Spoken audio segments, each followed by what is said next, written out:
Okay, folks, moving along. Know basic information about vibrational spectra of polyatomic molecules. So this will only be very brief.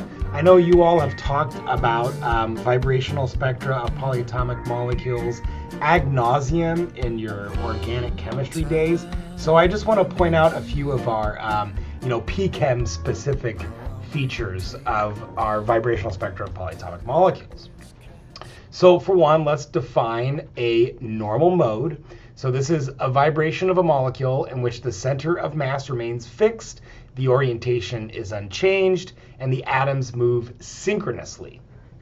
So we could go through some algebra and come up with some predictive of equations to show how many normal modes there will be. So for non-linear molecules, there are 3n minus 6 normal modes. And for linear molecules, there are 3n minus 5. So for example, two molecules I've spent a lot of time thinking about: water and carbon dioxide. Water is a good example of a nonlinear molecule. It's got 3 atoms. That's what the N stands for. So 3 times 3 minus 6 equals 3. So 3 normal modes. So those are the symmetric stretch, the bend, and the asymmetric stretch. And I've got some fun little cartoons here to see these. So there you can see what the bending or the scissoring bend looks like.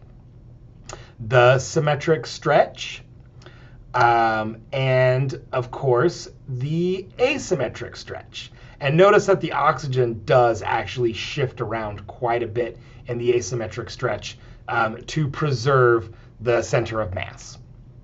So the symmetric and asymmetric, so typically given as nu sim and nu asim, appear very close to each other.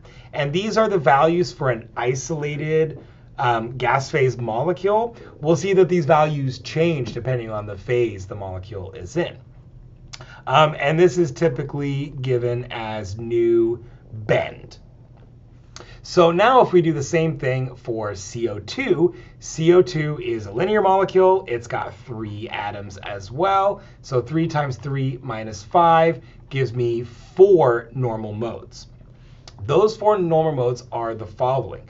We end up predicting 2 bending modes in and out of the x and y planes respectively, and those are degenerate. So those, there's 2 modes there, but we only really see 1 peak corresponding to that mode. We've got the asymmetric mode given right there. So that's V, or nu, I should say, asim. And then we've got the nu symmetric. And the symmetric mode will, at 1388, will not be observed because it does not result in a dipole moment. So even though there are 4 normal modes for CO2, we'll only see 2 peaks in an IR spectrum.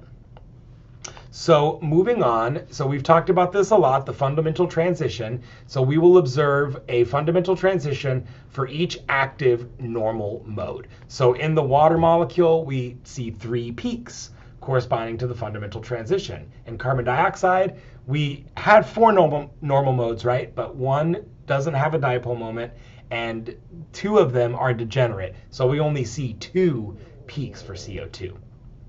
So now, of course, we have to talk about what real molecules do. And real molecules often exhibit overtones and combination bands.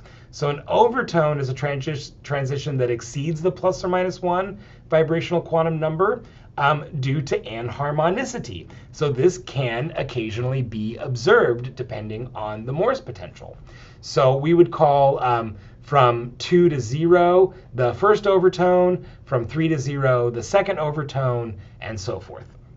And we typically would see these like in the fingerprint region, the opposite of the fingerprint region, the high energy region, right? Because those correspond to a large energy gap. Combination band is a simultaneous excitation of more than one normal mode. So particularly in water, the bending and symmetric and asymmetric stretches do provide a combination band that's typically observed in between those two values. Okay, so moving along, what happens if we look at different phases?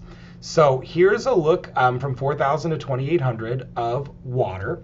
So this is our H2O FTIR spectra of different phases. So here we can see the vapor. And because water is a nonlinear molecule, it doesn't give us this really nice, regularly occurring PQR branch. It's messy. And that's because it has multiple non-equal moments of inertia. So these are all of our rotational lines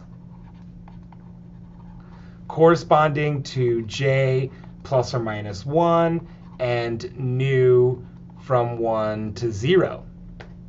So now here in the green, we can see the liquid, and we should notice here that it's quite broad. And that's because there is a confluence of symmetric and asymmetric stretches occurring here. And we should also notice that they're not occurring at the 3652 and 3756 that this says right here. And that's because in an actual liquid sample, there's a hydrogen bonding network. And the stronger that hydrogen bonding network is, the more it shifts a frequency to lower wave numbers. So like if I draw a water molecule here in close proximity with another water molecule, the effect of that hydrogen bond is to lower the frequency of vibration of this bond. Additionally, we can see the peak heights from the vapor to the liquid increase, and that's because we get a stronger dipole moment in this liquid with hydrogen bonding than we do in the vapor. And recall, the intensity of our spectrum is proportional to the dipole moments. So now this broad peak is occurring because we have some, let's see, asymmetric stretch occurs at higher energy, so it might occur like somewhere around there, and will be given as some broad peak, like so. So that would be V asym. And then we might, we do have the V symmetric stretch, which will also be some type of broad peak, V sim. And so both of those occurring at the same time will constructively interfere with each other and give us this overall broad peak. So now notice what happens with ice. For one, it continues to shift to lower wave numbers as the hydrogen bonding network increases or becomes stronger in the solid compared to the liquid. And additionally, those dipole moments increase as well, which is why we see the intensity increasing. And then now notice we've got all kinds of things like a shoulder right here. There's another shoulder occurring here. So we can also get other interesting intramolecular vibrations that will show up on the spectrum. Okay, folks, so we could, digest 100 different molecules in 100 different ways with all of these subtle nuances. But the main thing that I want you to gather here is what happens in an IR spectrum when we look at different phases. And so, be able to kind of predict loosely or qualitatively what would be the differences between like a vapor, liquid, and solid in its FTIR spectrum. Okay, I'll see you in the next video.